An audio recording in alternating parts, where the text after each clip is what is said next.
Hi hello everyone, ಎಲ್ರಿಗೂ ನಮಸ್ಕಾರ. ಜ್ಞಾನ ಭಂಡಾರ ಯೂಟ್ಯೂಬ್ ಚಾನಲ್ಗೆ ನಿಮ್ಮೆಲ್ಲರಿಗೂ ಸ್ವಾಗತ. ಸ್ನೇಹಿತರೆ, ನಾವು ದೇವರನ್ನು ಎಷ್ಟೇ ಬೇಡಿಕೊಂಡರೂ ಪೂಜಿಸಿದರೂ ದೇವರು ನಮಗೆ ಒಲಿಯುವುದಿಲ್ಲ. ಅದೇ ದೇವರ ಕಡೆ ತಲೆಯನ್ನು ಹಾಕದೇ ಇರುವವರಿಗೆ ದೇವರು ಎಲ್ಲವನ್ನ ನೀಡಿರುತ್ತಾನೆ. ಅವರ ಜೀವನವನ್ನು ಸುಖದಿಂದಿಟ್ಟಿರುತ್ತಾನೆ. ದೇವರನ್ನು ನಂಬಿದವರಿಗೆ ಯಾವಾಗಲೂ ಕಷ್ಟ ಯಾಕೆ ಬರುತ್ತದೆ? ಹೌದು, ಕೆಲವೊಮ್ಮೆ ನಾವು ಎಷ್ಟೇ ದೇವರನ್ನು ಬೇಡಿಕೊಂಡರೂ ಪೂಜಿಸಿದರೂ ನಮ್ಮಲ್ಲಿನ ಕಷ್ಟಗಳು ದೂರವಾಗುವುದಿಲ್ಲ. ಬದಲಾಗಿ ಮತ್ತಷ್ಟು ಕಷ್ಟಗಳು ಸೃಷ್ಟಿಯಾಗುತ್ತಲೇ ಇರುತ್ತದೆ. ಅದರಲ್ಲೂ ಯಾರು ಹೆಚ್ಚು ಹೆಚ್ಚು ದೇವರನ್ನು ಪೂಜಿಸುತ್ತಾರೋ, ನಂಬುತ್ತಾರೋ ಅವರೇ ಯಾವಾಗಲೂ ಕಷ್ಟವನ್ನು ಅನುಭವಿಸುತ್ತಿರುತ್ತಾರೆ. ಇದರಿಂದಾಗಿ ಹೆಚ್ಚಿನ ಜನರು ಆಸ್ತಿಕರಾಗಿದ್ದವರು ಕೂಡ ನಾಸ್ತಿಕರಾದ ಉದಾಹರಣೆಗಳಿವೆ. ಎಷ್ಟೇ ದೇವರ ಬಳಿ ನಮ್ಮ ಕಷ್ಟಗಳನ್ನು ಹೇಳಿಕೊಂಡರೂ ಅವನು ಕರಗುತ್ತಿಲ್ಲ, ನಮ್ಮ ಸಮಸ್ಯೆಗಳಿಗೆ ಪರಿಹಾರವನ್ನು ನೀಡುತ್ತಿಲ್ಲವೆಂದು ದೇವರ ಪೂಜೆಯನ್ನು ಮಾಡದೇ ಇರುವವರೂ ಇದ್ದಾರೆ. ನಮಗಾಗುವ ಒಳ್ಳೆಯದು ಕೆಟ್ಟದ್ದು ಎಲ್ಲ ನಾವು ನೋಡುವ ದೃಷ್ಟಿಕೋನದ ಮೇಲೆ ಅವಲಂಬಿತವಾಗಿರುತ್ತದೆ. ಗೊಂಬೆಗಳೊಂದಿಗೆ ಆಟವಾಡುತ್ತಿದ್ದ ಮಗುವನ್ನು ಅಮ್ಮ ಊಟಕ್ಕೆ ಕರೆದಾಗ ಮಗು ಬರುವುದಿಲ್ಲ. ಅದಕ್ಕೆ ಅಮ್ಮ ಮಗುವಿನಿಂದ ಗೊಂಬೆಗಳನ್ನು ಕಸಿದುಕೊಂಡು ಉಣಿಸುತ್ತಾಳೆ. ಅಮ್ಮನ ದೃಷ್ಟಿಯಿಂದ ಆಕೆ ಮಗುವಿಗೆ ಒಳ್ಳೆಯದನ್ನೇ ಮಾಡಿದ್ದಾಳೆ, ಅವಳ ಹಸಿವನ್ನು ತಣಿಸಿದ್ದಾಳೆ. ಆದರೆ ಆ ಮಗುವಿನ ದೃಷ್ಟಿಯಿಂದ ಅಮ್ಮ ಗೊಂಬೆ ಕಸಿದುಕೊಂಡಿದ್ದಾಳೆ. ಅಮ್ಮ ಆಟ ನಿಲ್ಲಿಸಿ ಕೆಟ್ಟದ್ದನ್ನು ಮಾಡಿದ್ದಾಳೆ. ಬಹುಪಾಲು ಜನರು ಮಗುವಿನಂತೆ ಜೀವನದಲ್ಲಿ ಯಾವುದಾದರೂ ಗೊಂಬೆಯನ್ನು ಕಳೆದುಕೊಂಡು ರೋಧಿಸುತ್ತಿರುತ್ತಾರೆ. ಆದರೆ ಅದರ ಹಿಂದಿನ ಉಳಿತು ಅದರ ಹಿಂದಿನ ಉದ್ದೇಶವನ್ನು ಗಮನಿಸುವುದೇ ಇಲ್ಲ. ನಾವು ಯಾವುದನ್ನು ಹುಡುಕುತ್ತೇವೆ ನಮಗೆ ಅದೇ ಕಾಣುವುದು. ಬದಲಾಯಿಸಬೇಕಾಗಿರುವುದು ದಾರಿಯಲ್ಲ.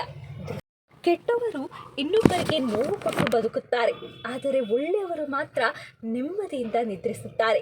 ಕೆಟ್ಟವರು ತಮ್ಮ ಜೀವನ ಸುಖವಾಗಿದೆ ಎಂದು ತೋರಿಸಿಕೊಳ್ಳುತ್ತಾ ಒಳಗೊಳಗೆ ಕೊರಗುತ್ತಿರುತ್ತಾರೆ.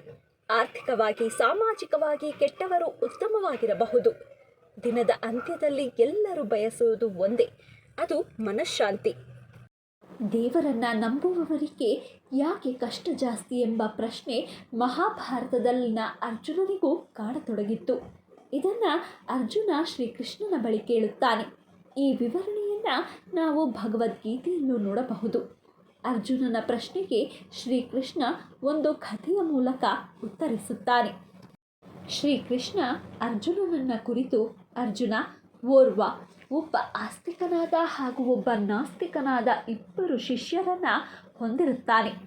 ಆಸ್ತಿಕನಾದ ಶಿಷ್ಯ ಯಾವಾಗಲೂ ಧರ್ಮ ಮಾರ್ಗದಲ್ಲಿ ನಡೆಯುತ್ತಿದ್ದ.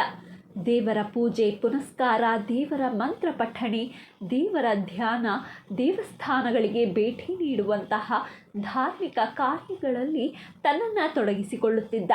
ಆದರೆ ನಾಸ್ತಿಕನಾದ ಶಿಷ್ಯನು ದುಶ್ಚಟಗಳನ್ನು ಹೊಂದಿದ್ದನು. ಅವನು ಎಂದಿಗೂ ದೇವರ ಮುಖವನ್ನೇ ನೋಡಿದವನಾಗಿರಲಿಲ್ಲ. ನಾಸ್ತಿಕನಾದ ಶಿಷ್ಯನಿಗೆ ಒಂದು ದಿನ ರಾತ್ರಿ ಕುಡಿದು ರಸ್ತೆಯಲ್ಲಿ ಹೋಗುವಾಗ ಚಿನ್ನದ ಮೂಟೆಯೊಂದು ಸಿಗುತ್ತದೆ. ಅವನು ಸಂತೋಷದಿಂದ, ನಾನಿನ್ನು ಆಗರ್ಭ ಶ್ರೀಮಂತ, ಯಾರಿಂದಲೂ ನನ್ನಷ್ಟು ಶ್ರೀಮಂತರಾಗಲು ಸಾಧ್ಯವಿಲ್ಲವೆಂದು ಬೀಗುತ್ತಾನೆ. ಅದೇ ಸಮಯಕ್ಕೆ ಆಸ್ತಿಕನಾದ ಶಿಷ್ಯನು ಬಂದು ಅವನ ತಪ್ಪನ್ನು ತಿದ್ದುಕೊಳ್ಳುವಂತೆ ಹೇಳುತ್ತಾನೆ.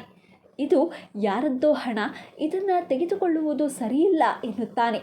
ಆಗ ನಾಸ್ತಿಕನಾದ ಶಿಷ್ಯ, ನೋಡು, ನೀನು ದೇವರು, ಪೂಜೆ, ಧ್ಯಾನವೆಂದು ಧರ್ಮ ಮಾರ್ಗದಲ್ಲಿ ನಡೆದು ಏನನ್ನು ಪಡೆದುಕೊಂಡಿದ್ದೀಯಾ?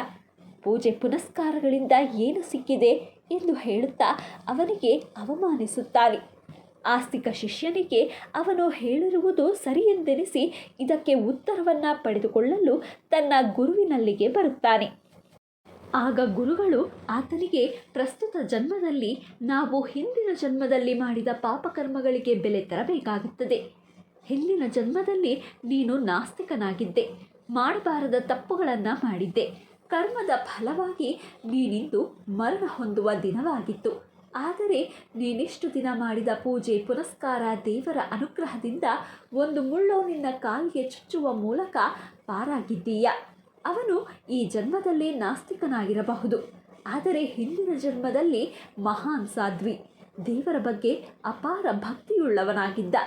ಹಾಗಾಗಿ ಆತನು ಈ ಜನ್ಮದಲ್ಲಿ ಶ್ರೀಮಂತನಾಗಿದ್ದಾನೆ.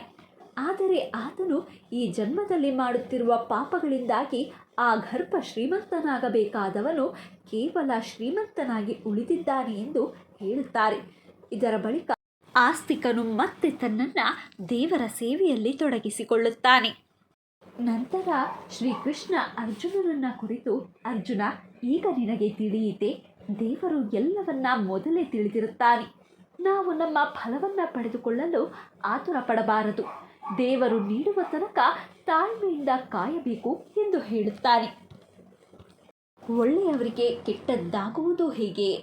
ದೇವರ ಬಳಿ ನಾವು ಶಕ್ತಿಯನ್ನು ಬೇಡುತ್ತೇವೆ, ನಮಗೆ ದೊರೆತ ಶಕ್ತಿ ಉಪಯೋಗವಾಗಲಿ ಎಂದು ಸಂಕಷ್ಟಗಳನ್ನು ಕೊಡುತ್ತಾನೆ. ಜ್ಞಾನವನ್ನು ಕೇಳುತ್ತೇವೆ, ದೇವರು ಸಮಸ್ಯೆಗಳನ್ನು ಎದುರುಗಿಡುತ್ತಾನೆ. ಧೈರ್ಯವನ್ನು ಕೇಳುತ್ತೇವೆ, ಅಪಾಯಗಳನ್ನು ಎದುರುಗಿಡುತ್ತಾನೆ. ಇಂತಹ ಸವಾಲುಗಳು ಎದುರಾಗದೇ ಹೋದರೆ ನಿಮಗೆ ದೊರೆತ ಶಕ್ತಿ, ಜ್ಞಾನ, ಧೈರ್ಯದ ಅಸ್ತಿತ್ವದ ಪರೀಕ್ಷೆ ಹೇಗೆ ಮಾಡುತ್ತೀರಿ? ಜೀವನದಲ್ಲಿ ಎದುರಾಗುವ ಕಷ್ಟಗಳು ನಿಮ್ಮ ದುರಾದೃಷ್ಟವಲ್ಲ, ಅವು ನಿಮ್ಮ ಸಾಧನೆಯ ಸಂತೃಪ್ತಿಯ ಮೆಟ್ಟಿಲುಗಳು. ದಣಿವಾಗದೆ ಮೆಟ್ಟಿಲೇರಲು ಸಾಧ್ಯವಿಲ್ಲ, ಮೆಟ್ಟಿಲೇರದೆ ಮುಂದೆ ಹೋಗಲು ಸಾಧ್ಯವಿಲ್ಲ. ಒಳ್ಳೆಯ ಸಮಯದಲ್ಲಿ ಯಾರೂ ದೇವರನ್ನು ನೆನೆಸುವುದಿಲ್ಲ. ಸುಖ ಕೇಳಿದವರಿಗೆ ದೇವರು ಸುಖ ಕೊಟ್ಟು ಹಿಂದೆ ಸರಿಯುತ್ತಾನೆ. ಆದರೆ ಸಾಮರ್ಥ್ಯ ಕೇಳಿದವರಿಗೆ ಮಾತ್ರ ಸಮಸ್ಯೆಗಳನ್ನು ಕೊಡುತ್ತಾನೆ. ಸವಾಲು ಪೂರ್ಣವಾಗುವವರೆಗೂ ದೇವರು ಅವರೊಂದಿಗೆ ಇರುತ್ತಾನೆ. ಒಂದರ್ಥದಲ್ಲಿ ದೇವರು ಅವರೊಂದಿಗೆ ನಡೆಯುತ್ತಾನೆ. ದೇವರು ಸುಖ ಕೇಳಿದವರ ಕೈ ಹಿಡಿಯುವುದಿಲ್ಲ, ಸಾಮರ್ಥ್ಯ ಬಯಸಿದವರ ಕೈ ಹಿಡಿಯುತ್ತಾನೆ. ಕೇಳಿದ್ರಲ್ಲ ಸ್ನೇಹಿತರೆ, ಇದಿಷ್ಟು ಒಳ್ಳೆಯವರಿಗೆ ಯಾಕೆ ಕಷ್ಟ ಬರುತ್ತದೆ, ದೇವರನ್ನು ನಂಬುವವರಿಗೆ ಯಾಕೆ ಹೆಚ್ಚು ನೋವಾಗುತ್ತದೆ ಎಂಬ ಅರ್ಜುನನ ಪ್ರಶ್ನೆಗೆ ಶ್ರೀಕೃಷ್ಣನ ಉತ್ತರ. ಹಾಗಿದ್ರೆ ಇವತ್ತಿನ ಈ ಮಾಹಿತಿ ತಮ್ಮೆಲ್ಲರಿಗೂ ಇಷ್ಟವಾಗಿದ್ದಲ್ಲಿ ದಯವಿಟ್ಟು ಈ ವಿಡಿಯೋನ ಲೈಕ್ ಮಾಡಿ, ಶೇರ್ ಮಾಡಿ. ಹಾಗೆ ಮತ್ತಷ್ಟು ಇಂಟ್ರೆಸ್ಟಿಂಗ್ ವಿಡಿಯೋಸ್ಗಳಿಗಾಗಿ ನಮ್ಮ ಚಾನಲನ್ನು ಸಬ್ಸ್ಕ್ರೈಬ್ ಆಗಿ ಪಕ್ಕದಲ್ಲಿ ಕಾಣುವ ಬೆಲ್ ಐಕಾನ್ನ ಕ್ಲಿಕ್ ಮಾಡಿ ಅಂತ ಹೇಳ್ತಾ, once again thank you guys, take care, bye.